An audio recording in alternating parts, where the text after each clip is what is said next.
Dios les bendiga mucho. Gracias a Dios que nos permite introducir el día de hoy, a través de esta reunión, una serie de libros importantísimos en la Biblia, que son los libros proféticos. Y vamos a pedirle la bendición a Dios para todo este ciclo.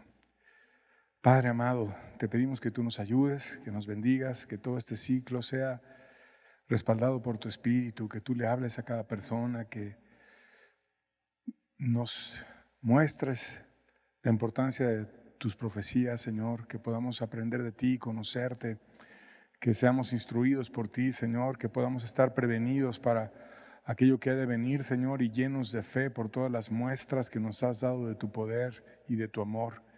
Que seamos más cercanos a tu corazón, Señor, y que te comprendamos mejor a través de este ciclo y nos bendigas abundantemente, Señor. Bendito seas. Amén. En el libro de Amós, en el capítulo 3, en el verso 7, Dios se presenta a sí mismo mostrando que Él tiene la capacidad de predecir el futuro y que además lo comparte con los seres humanos. Amós 3:7 dice: porque no hará nada Jehová el Señor sin que revele su secreto a sus siervos, los profetas.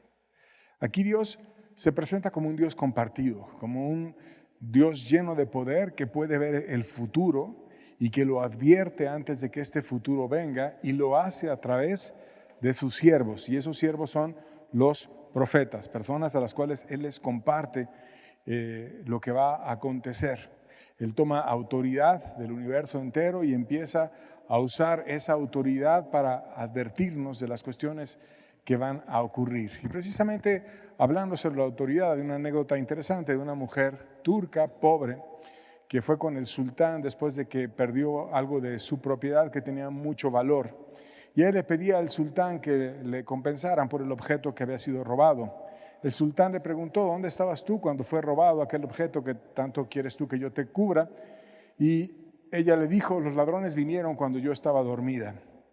Pero si era de tu propiedad, le refutó el sultán, pues y estaba en peligro de ser robada, ¿por qué te dormiste? No te debiste de haber dormido, lo debiste de haber vigilado.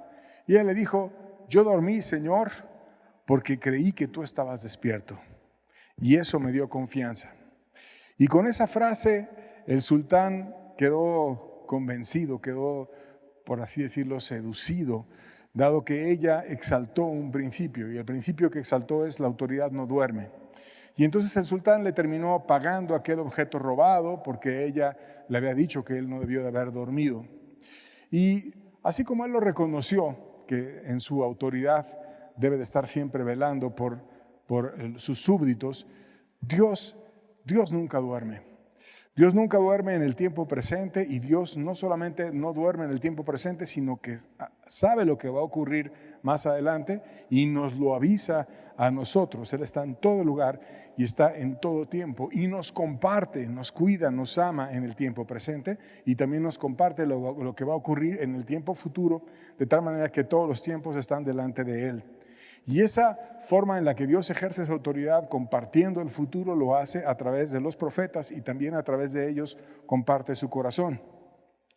Los profetas son personas que fueron levantadas por Dios en periodos únicos de adversidad, en guerras, por ejemplo, contra naciones fortísimas, en tragedias, en escasez, cuando faltaban fuerzas, cuando era muy difícil seguir adelante.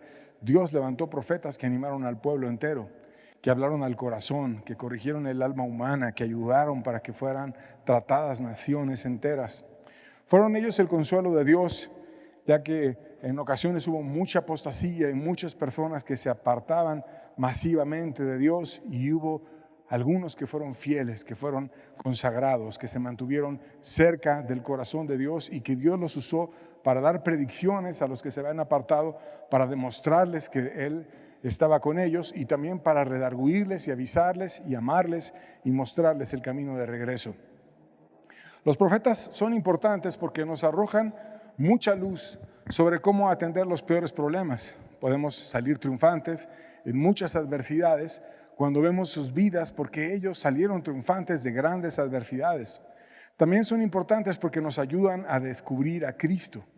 A Cristo se le puede ver de muchas maneras. Ellos todavía lo veían a un futuro y sabían las predicciones de lo que Dios decía que iba a ser aquel precioso Mesías. Y esas situaciones vino Cristo y las cumplió todas. Además de que está dicho en la Biblia que Él no solamente va a venir una vez, como ya ocurrió, sino hay una segunda ocasión en la que Él va a visitar este mundo. Entonces, una parte de las profecías de aquellos buenos hombres que Dios avisó el futuro a través de ellos ya pasó, y hay otra parte que no ha ocurrido y a la cual nosotros debemos estar atentos para estar expectantes ante esa siguiente visita de nuestro Señor Jesucristo. Los profetas entonces dan predicciones y nosotros podemos tomar y estudiar las que ya se han cumplido para tener fe y para poder seguir adelante, y también debemos de estudiar las que no se han cumplido para que tengamos confianza y estemos advertidos por Dios en las muchas cosas que están todavía por ocurrir. Entonces, un profeta es una persona cercana al corazón de Dios, que está muy amado por Él y que recibía los mensajes de Dios y obedecía ese llamado que Dios le daba para ir y compartir los mensajes a un grupo específico al cual Dios le enviaba. Eran conocidos como videntes, como atalayas, como hombres de Dios, como mensajeros de Dios, a veces les llamaban intérpretes o como hombres del Espíritu. Y algo que es muy importante es que ellos no hablaban por sí mismos, sino que hablaban a nombre de otro. Y bueno, tenían características como una elevada conducta moral y una llenura del Espíritu Santo. Tenían vidas totalmente enfocadas en Dios y austeras para el mundo. Fueron llamados por Dios, consagrados, con una experiencia única. Sabían que tenían una autoridad divina sobre ellos y no se la ponían a sí mismos y ellos se levantaban como profetas, sino que Dios escogió a diversos personajes de muy diferentes ámbitos, algunos del campo, algunos de la realeza o cercanos a la realeza, otros fueron aristócratas, otros fueron pobres, otros fueron de muchos diferentes ángulos, y Dios los fue uniendo, diferentes personas con características muy diversas, pero todos ellos llenos de Dios, fueron valientes y hablaron ante cualquier circunstancia, independientemente de que el sistema en el cual ellos vivían fuese totalitario. Ellos fueron valientes, le hablaron a reyes injustos, a jueces corruptos, a sistemas religiosos caídos, los cuales denunciaron los profetas. Predicaban y enseñaban también la verdad a muchos, y dieron mensajes claros y directos que se podían entender. De hecho, en ocasiones llegaron hasta actuar sus profecías para que la gente los pudiera entender. Fueron valientes, caracterizados por una constante y una poderosa oración, y Dios los usaba, Dios les compartía el futuro, lo revelaban a las personas y también trataban con los corazones de ellos. Los profetas tienen un nivel alto de autoridad, hablando de la iglesia, no solamente de nuestro tiempo, sino de todas las épocas. Efesios 4, versos 10 al 12. Leemos juntos el pasaje. Dice: el que descendió es el mismo que también subió por encima de todos los cielos para llenarlo todo. Y él mismo constituyó a unos apóstoles, a otros profetas, a otros evangelistas, a otros pastores y maestros, a fin de perfeccionar a los santos para la obra del ministerio, para la edificación del cuerpo de Cristo. Ese precioso ser que descendió y que subió no es otro más que Jesucristo, y que está llenando el cielo y que Él llena el todo en todo, que está lleno de poder, de grandeza, de gloria, y que subió porque resucitó, porque la muerte no lo podía contener. Ese ser lleno de gloria, Dios hecho carne, Él, para edificar a su iglesia, constituyó a diferentes personas que tienen por fin el edificar el cuerpo de Cristo, la novia de Cristo. Y te los dice en orden de autoridad. Primeramente, la máxima autoridad es Cristo, pero Él constituyó otras autoridades para poder coordinar la iglesia. Por ejemplo, los apóstoles, y después los profetas, luego los evangelistas, los pastores y los maestros. Entonces, hablando de personas que tienen autoridad en la iglesia, los apóstoles tenían mucha autoridad, tenían muchos dones, aprendieron mucho de Cristo y recibieron mucha plenitud y mucha bendición de parte de Cristo. Pero no solamente ellos, también hubo profetas, y aún antes que los apóstoles en el tiempo estuvieron muchos profetas dándonos evidencias de que Dios nos amaba y nos hablaba y nos llevaba a Él. También han habido evangelistas. Por ejemplo, Felipe habla de un evangelista que tenía una peculiaridad muy grande para poder predicar el Evangelio y llevaba a la gente rápido a Cristo. Y incluso hubo milagros en su persona de que Dios lo tomaba en un punto y lo llevaba a otro porque había mucha prisa y urgencia para propagar el Evangelio en lugares por los cuales había una profunda intercesión de la iglesia. Y entonces Dios usaba a aquel evangelista, y también hubo pastores y hubo maestros y hay muchas personas que Dios ha ido levantando y vienen mostrados en orden de autoridad en ese pasaje a lo largo de los años para edificar a la iglesia. Ahora bien, es importante que no confundamos a los profetas de la Biblia, que tienen una autoridad muy grande, con una persona que pueda tener un don de profecía en cuanto a una palabra profética que es diferente, una palabra profética, a un profeta de la Biblia como los del Antiguo Testamento que vamos a estar estudiando.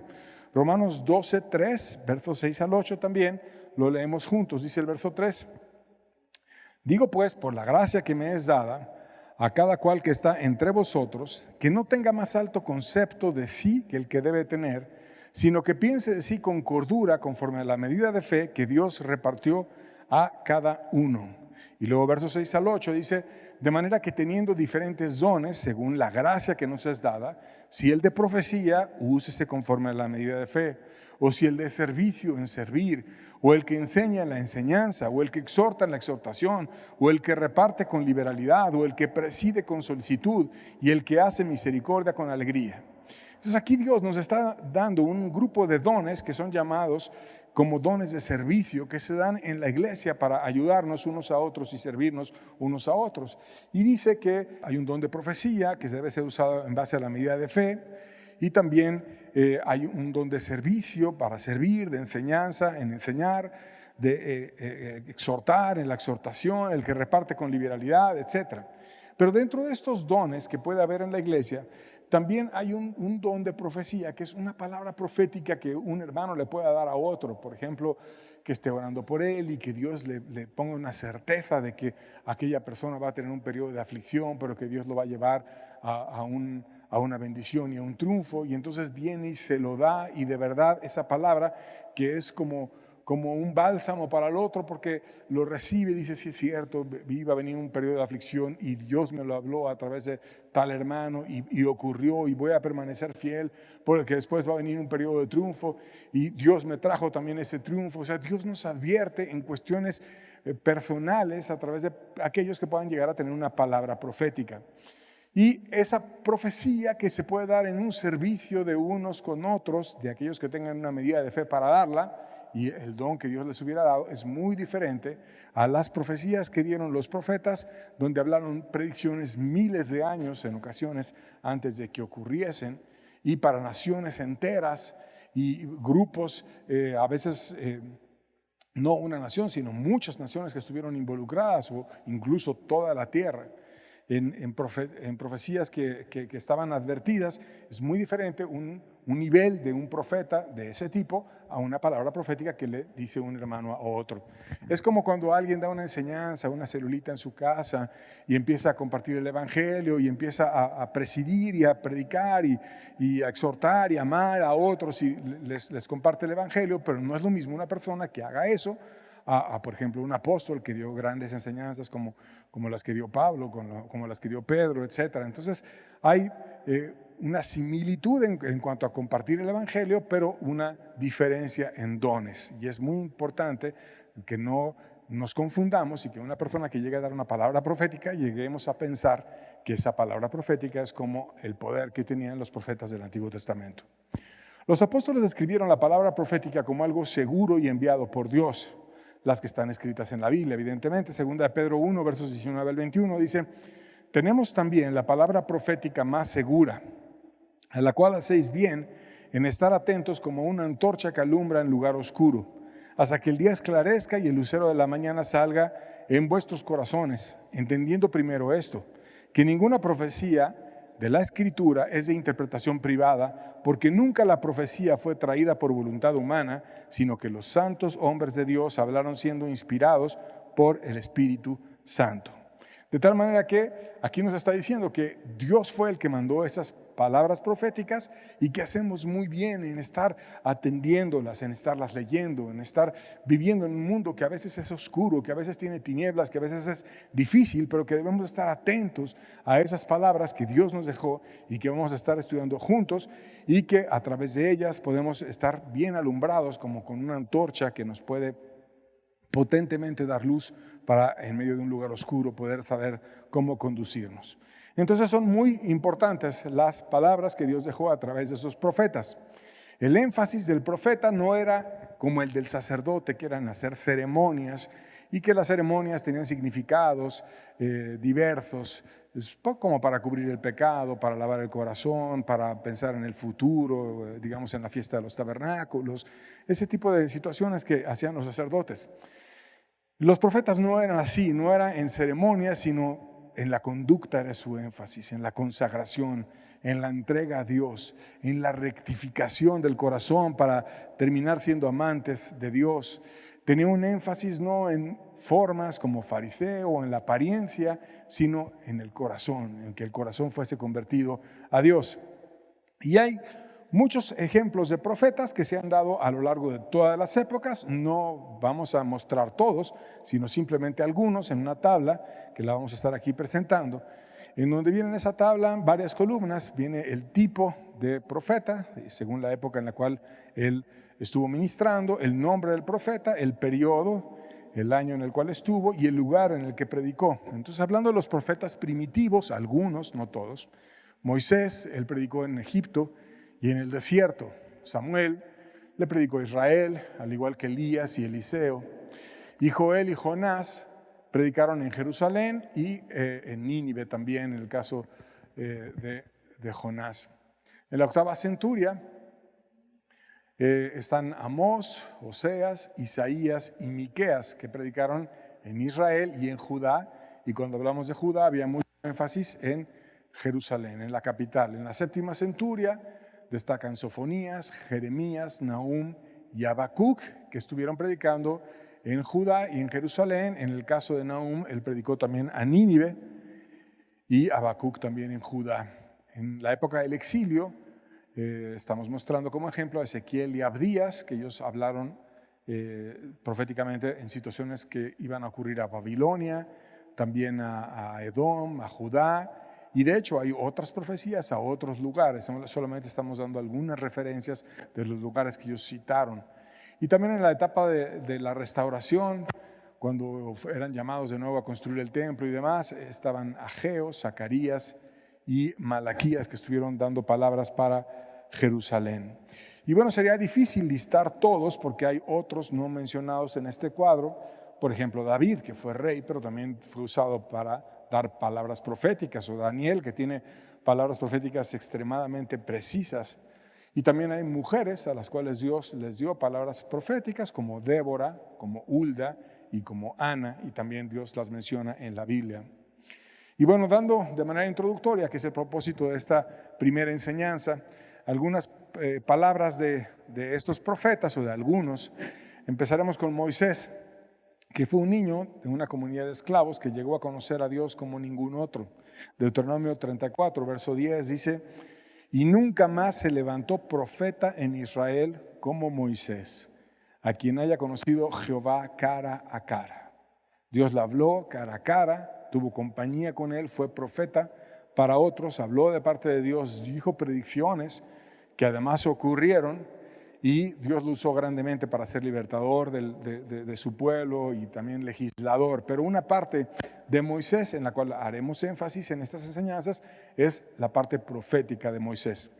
También hay otros muchos, como Samuel, por ejemplo, un niño que fue formado en un sistema caído, el cual Dios lo usó para reformar aquel sistema caído, que fue la respuesta a la oración de una madre estéril, que Dios cambió su vida, cambió su familia, cambió su nación y levantó a un hijo que ella le consagró a Dios y fue grandemente usado incluso para ordenar a reyes. Fue un gran intercesor y fue reconocido por Dios como un grande.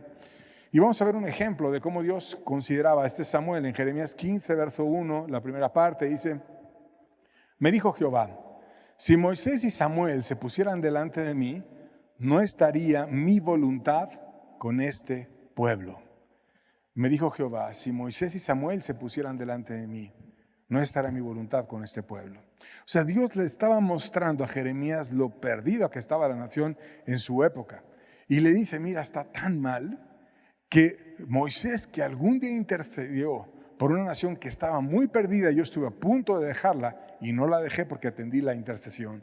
Vamos a suponer que pones a Moisés y que no lo dejas solo, sino que además, junto con Moisés, pones a Samuel, que era otro que era un intercesor profundo y oraba mucho por su pueblo. Y esos dos juntos, aunque ellos se oraran, no estaría mi voluntad para con este pueblo, porque Dios había decretado en esa parte un juicio contra ese pueblo. Y ese juicio ya era inevitable, ya tenía que venir, aunque él intercediera. Y de esa manera Dios instruyó al profeta Jeremías. Pero aquí el énfasis es la cercanía, cómo Dios mostró a dos de sus titanes, a Samuel y a Moisés, como dos personas cercanas a él en la oración.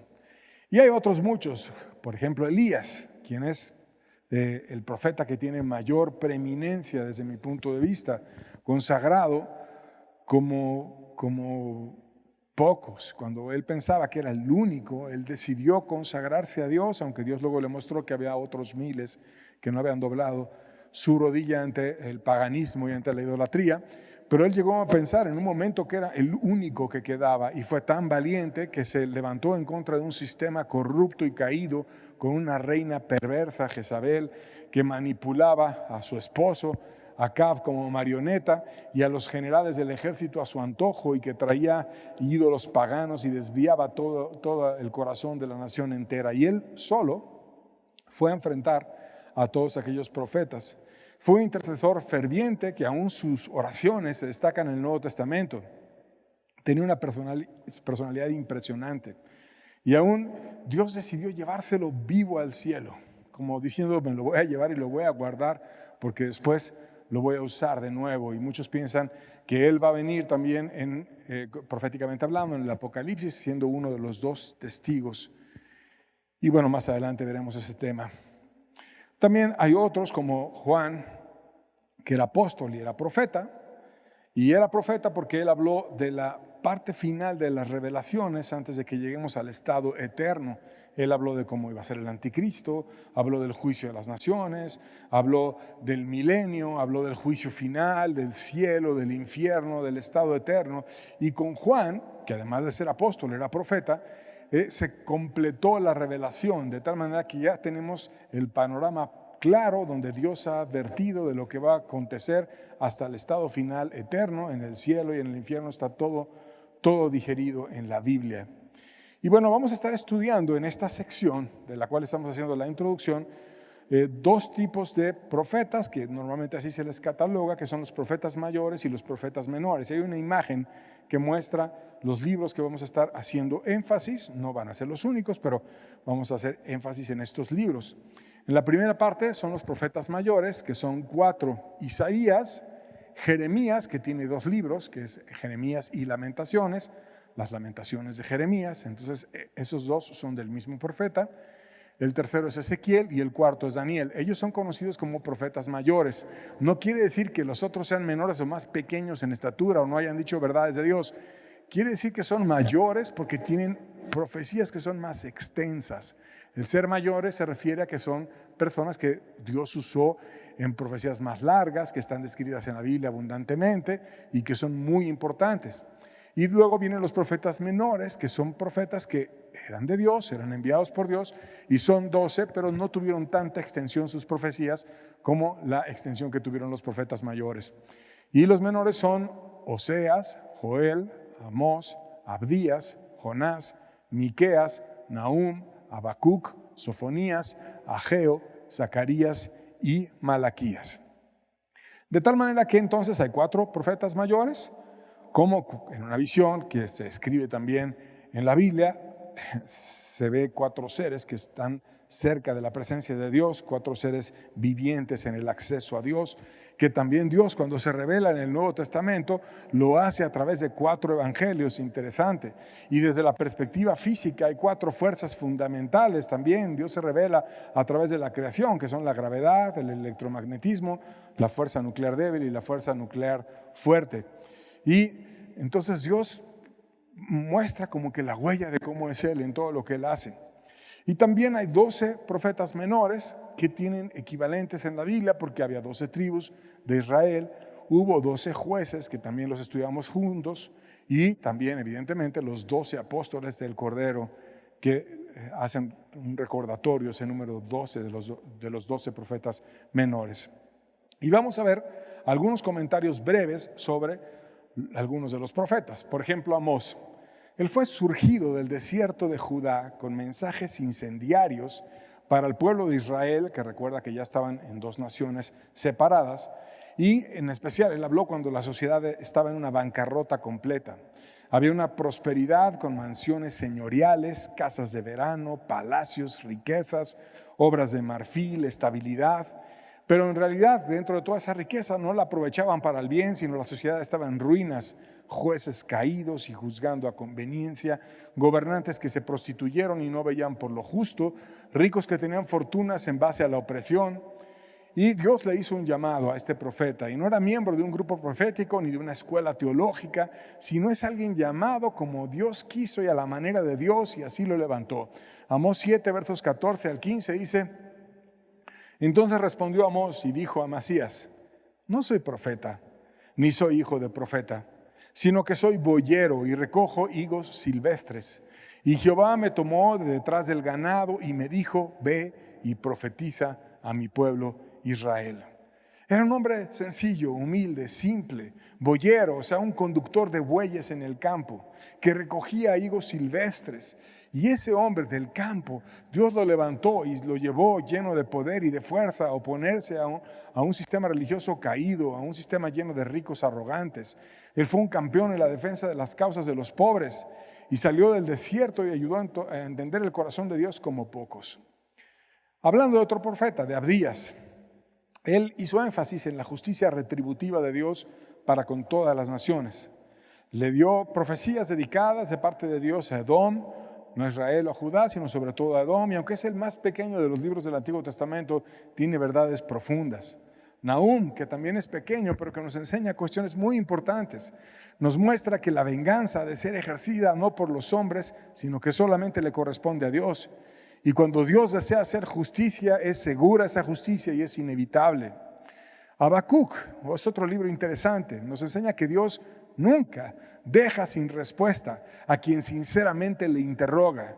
Y eso se atrevió Habacuc a hacer con Dios, le interrogó y Dios le respondió y comparte esa respuesta que Dios le dio a Habacuc para que nosotros la podamos entender también. Y nos recuerda, entre otras muchas cosas, Dios a través de este profeta, que el justo vivirá por la fe.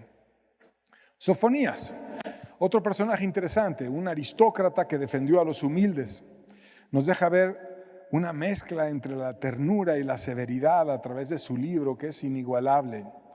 Ezequiel no solo da descripciones de las naciones más importantes de su época proféticamente, sino hasta el mismo cielo da detalles y te enseña hasta conocer al diablo para que lo puedas enfrentar. Y sus profecías tuvieron un cumplimiento exacto y es interesante porque este personaje las llegó incluso a actuar. Hay otros profetas que fueron usados muy jóvenes, porque hay muchas personas que no quieren que los jóvenes destaquen y a veces los desprecian por ser jóvenes. Pero Zacarías, por ejemplo, empezó a hablar de parte de Dios siendo muy joven y narra actos de la primera y de la segunda venida de nuestro Señor Jesucristo a esta tierra, y Dios usó un jovencito para empezar a hablar esas verdades. ¿Y qué decir de Ageo, que al igual de Zacarías era muy joven cuando él empezó a predicar y fue usado para inspirar a quienes edificaban el templo en circunstancias adversas y en medio de gran oposición? Y fue usado para animar al pueblo y para sacarlo de su letargo y para esforzarse y edificar el templo. Y Malaquías, por ejemplo, que él fue el más reciente de los profetas del Antiguo Testamento, y después de él pues vino el silencio para que luego se levantara otro profeta, que fue Juan el Bautista, y después el Mesías. Jonás, otro profeta interesante, describe la misericordia de Dios, que es más grande que la misericordia del hombre. Estaba tan seguro Jonás de la bondad de Dios y tan cansado de una nación asesina y mala, que cuando Dios envió a predicar, le dijo, no, Dios va a tener compasión de ellos y yo no quisiera ir a predicarles, y se fue exactamente al polo opuesto de donde Dios le mandó que fuera. Pero Dios lo llevó, lo trató y lo regresó para que fuera a predicar, lo instruyó a él y al mundo entero. Y nos enseñó a través de este profeta la misericordia. En Jonás 3, versos 7 al 10 dice, e hizo proclamar y anunciar en Nínive, por mandato del rey y de sus grandes, diciendo, hombres y animales, bueyes y ovejas, no gusten cosa alguna, no se les dé alimento ni beban agua, sino cúbranse de cilicio hombres y animales y clamen a Dios fuertemente y conviértase cada uno de su mal camino, de la rapiña que hay en sus manos. ¿Quién sabe si se volverá y se arrepentirá Dios y se apartará del ardor de su ira y no pereceremos?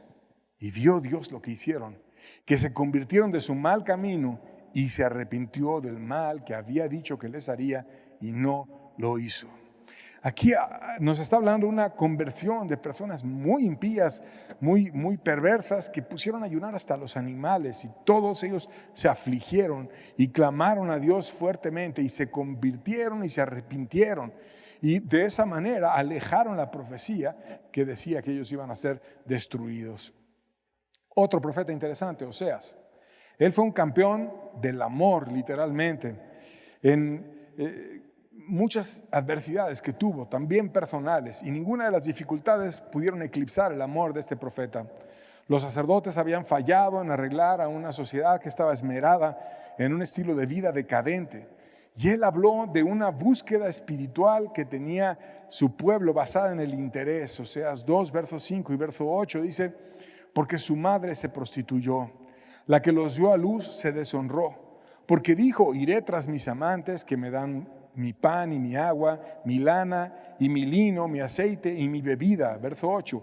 Y ella no reconoció que yo le daba el trigo, el vino y el aceite, y que le multipliqué la plata y el oro que ofrecían a Baal.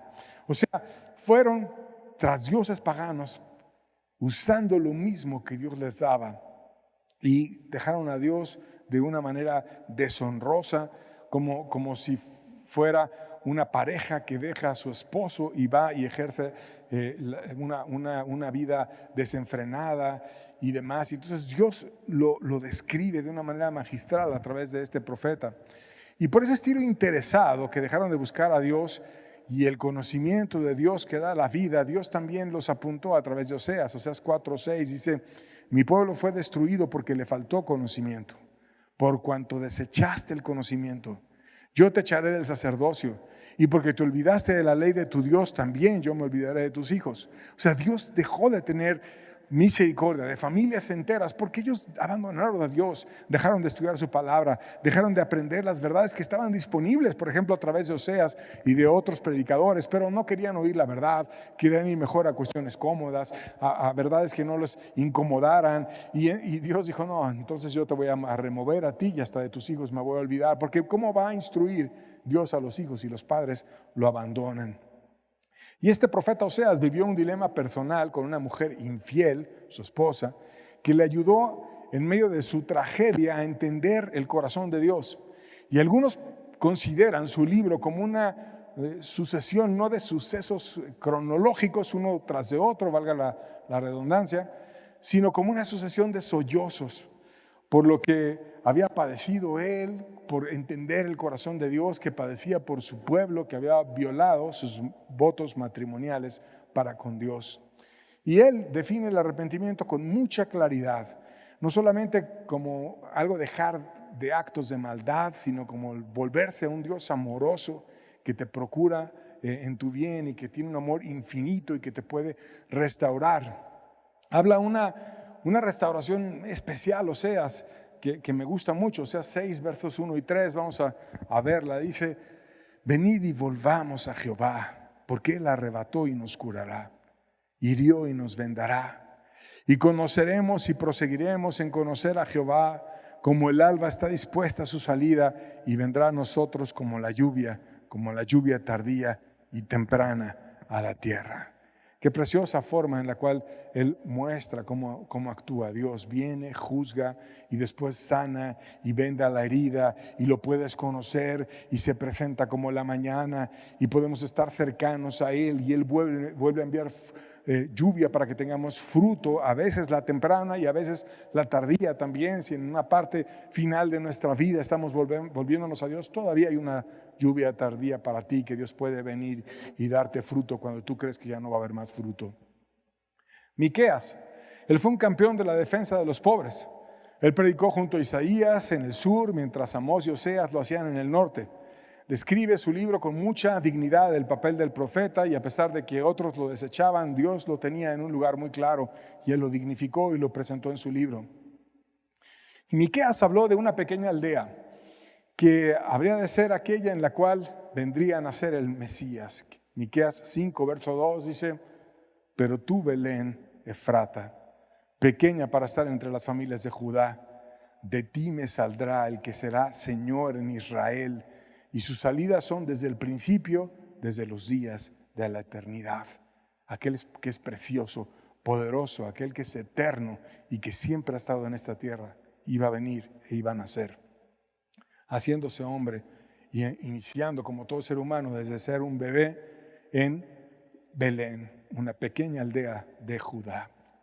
Isaías, que él tuvo un ministerio largo, convulsionado por la dureza de muchos reinos fuertes que amenazaban al pueblo de Dios, como Babilonia, como Egipto, como Siria, y que vivió todo tipo de cosas: frivolidad, prosperidad, embriaguez, extorsión, injusticia, usurpamiento, apostasía.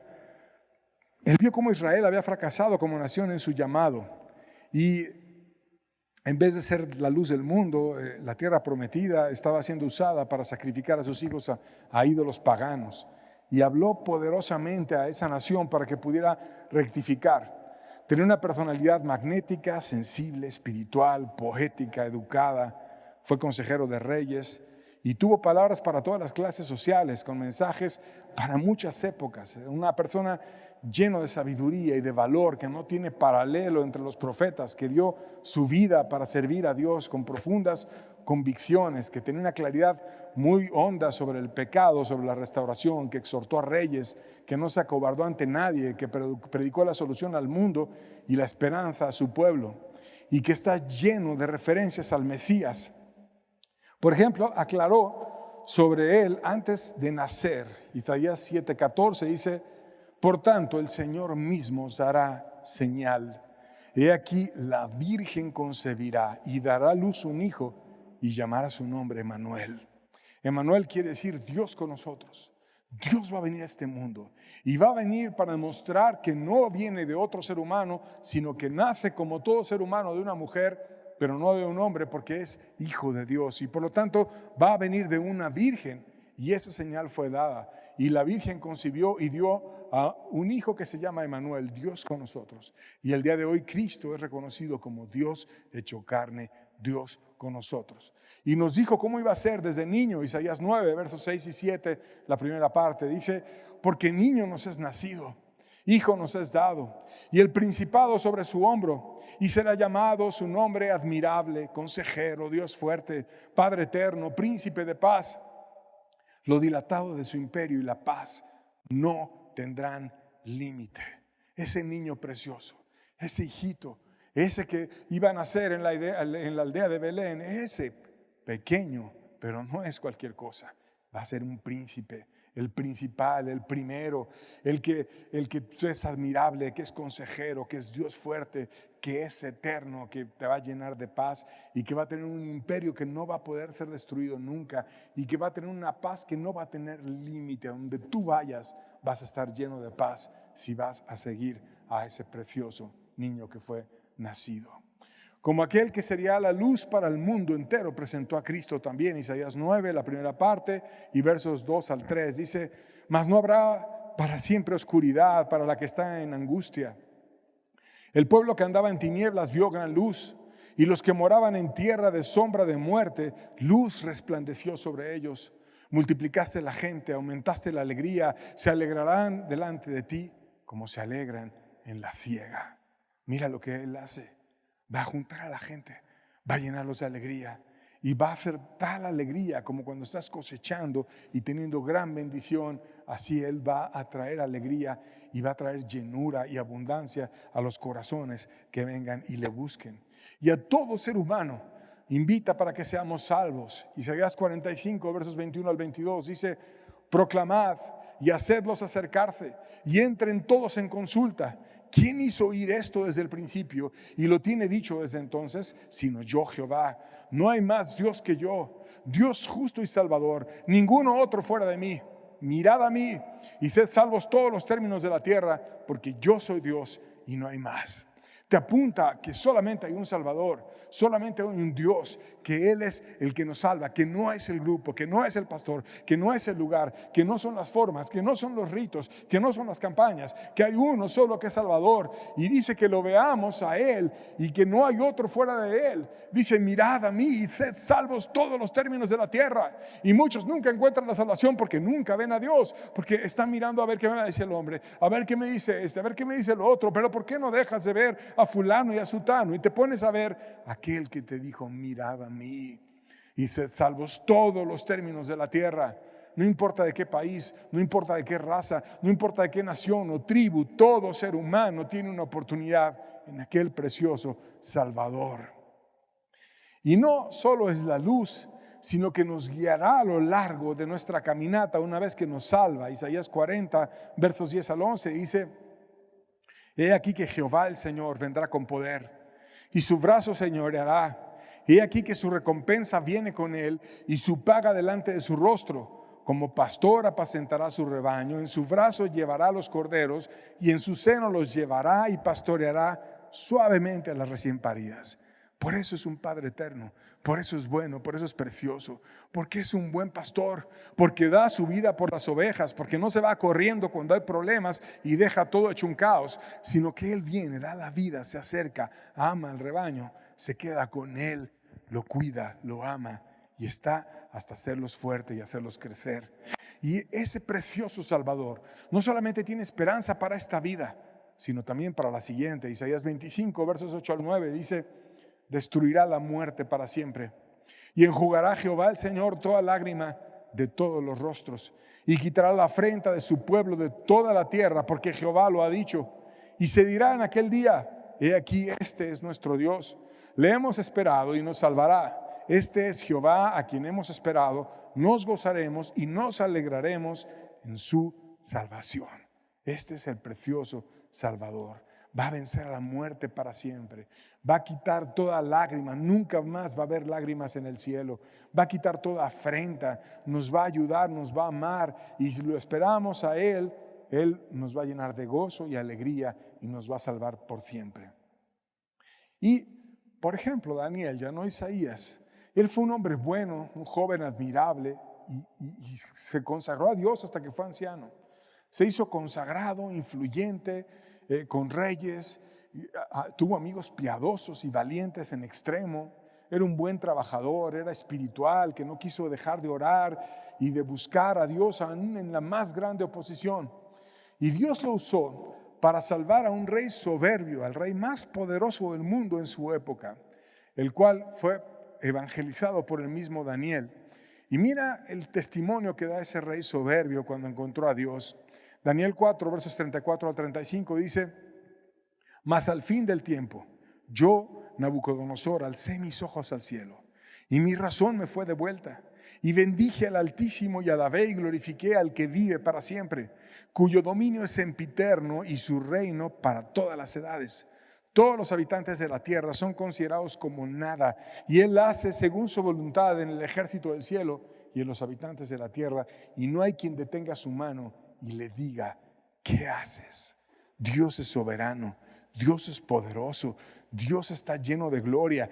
Y esto lo estaba diciendo un rey pagano lleno de soberbia, que se convirtió y que vio que el más grande no era él.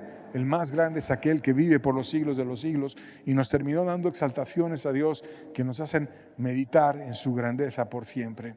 Este libro de Daniel tiene una exactitud teológica increíble. Él llegó a predecir incluso la fecha de la muerte del Mesías. Predijo reinos que le iban a seguir después a Babilonia y está lleno de verdades muy interesantes. Hablando de Jeremías, un profeta que sirvió por muchos años, advirtiendo del juicio que vendría, de una personalidad intensa, de sentimientos profundos, que creció en una aldea de sacerdotes, que entendió el corazón de Dios y habló a un grupo religioso en extremo para advertirle, pero que tenía una personalidad débil, tímida, reservada, y que nos recuerda a ese Jeremías que Dios puede usar a cualquiera. Y él enfrentó una feroz oposición de los falsos profetas y de muchos líderes. Y fue crecido en una familia adinerada y a pesar de eso nunca dejó a Dios, sino que estuvo aún en padecimientos como en el cepo, en la cisterna y en todo lugar, pero no dejó de proclamar y de honrar a aquel que había salvado su alma. De tal manera que nos recuerda que nos es concedido no solamente creer en Él, sino padecer por Él. Y él habló, Jeremías, entre muchas cosas, que Dios haría un pacto individual y se presentaría a cada uno. Jeremías 31, versos 33 al 34, dice: pero este es el pacto que haré con la casa de Israel después de aquellos días, dice Jehová. Daré mi ley en su mente y la escribiré en su corazón, y yo seré a ellos por Dios y ellos me serán por pueblo. Y no enseñará más ninguno a su prójimo ni ninguno a su hermano, diciendo: conoce a Jehová, porque todos me conocerán, desde el más pequeño de ellos hasta el más grande, dice Jehová, porque perdonaré la maldad de ellos y no me acordaré más de su pecado. Qué preciosas palabras. Dios quiere poner su ley en tu mente, que sea parte de tu razón, escribirla en tu corazón, que estés inclinado a Dios desde lo más profundo de tu ser. Quiere que tú seas su pueblo. Quiere que nadie necesite enseñar a su prójimo, conoce a Dios, porque todos lo conozcan, porque Dios se presente a cada uno y vaya y hable con todos, de tal manera que la maldad de todo ser humano sea olvidada y no se acuerde Dios más de su pecado, sino ahora todo sea una preciosa relación con Dios. Joel dejó una promesa en la cual nos deberíamos enfocar en el tiempo final. Joel 2, versos 28 al 29 dice: y después de esto yo derramaré mi espíritu sobre toda carne, y profetizarán vuestros hijos y vuestras hijas, y vuestros ancianos soñarán sueños, y vuestros jóvenes verán visiones, y también sobre los siervos y sobre las siervas derramaré de mi espíritu en aquellos días. Dios quiere que muchos hablen de parte de Él, que muchos sueñen sueños que Dios les dé, que nos muestre una visión clara, qué quiere para tu vida, qué desea para ti, y que toda carne pueda glorificar al Dios del cielo. Y bien, podemos llenarnos de visión, de promesas, de enseñanzas a través de estos libros de los profetas. Dios alimentó a su nación durante muchos años por medio de ellos. Debemos de valorarlos, debemos de estudiarlos. Solo el que ame verdaderamente la Biblia va a querer estudiarlos. El que no va a decir: ya son muchos, está muy largo, y va a brincar los libros y no le va a importar. Pero cuando amas a Dios, te dedicas a su palabra y quieres aprender más de Él y creces en su amor y en su gracia, y Dios te llena de fe y te ayuda y te bendice y te cambia. Y esa es la invitación, que aproveches este ciclo para que tu corazón sea cambiado, para que Dios te moldee, te edifique, te cambie, te haga nuevo por completo. Y quiero concluir con 2 Pedro capítulo 1, verso 21. Dice: porque nunca la profecía fue traída por voluntad humana, sino que los santos hombres de Dios hablaron siendo inspirados por el Espíritu Santo. Nunca fue por voluntad humana. Un verdadero profeta no es alguien que se levanta y repite un versículo bíblico o dice algo porque a él se le ocurrió o porque lo manipuló un líder para que dijera cosas. No es por voluntad humana. Un verdadero profeta es aquel que es santo para Dios y que habla porque Dios lo envía y que lo inspira el Espíritu Santo y comparte Dios su sentir para con esa persona. No son caprichos de nadie, es la palabra de Dios.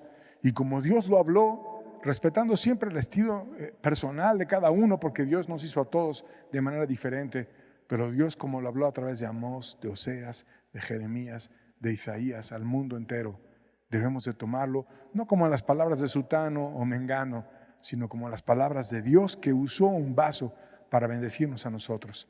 Aprovecha entonces esas profecías, prepárate, estudia y toma ventaja de esos libros que Dios nos dejó para que puedas crecer con Él y ser verdaderamente su hijo y estar prevenido por lo que viene y va a acontecer, porque está predicho en la Biblia. Con eso terminamos.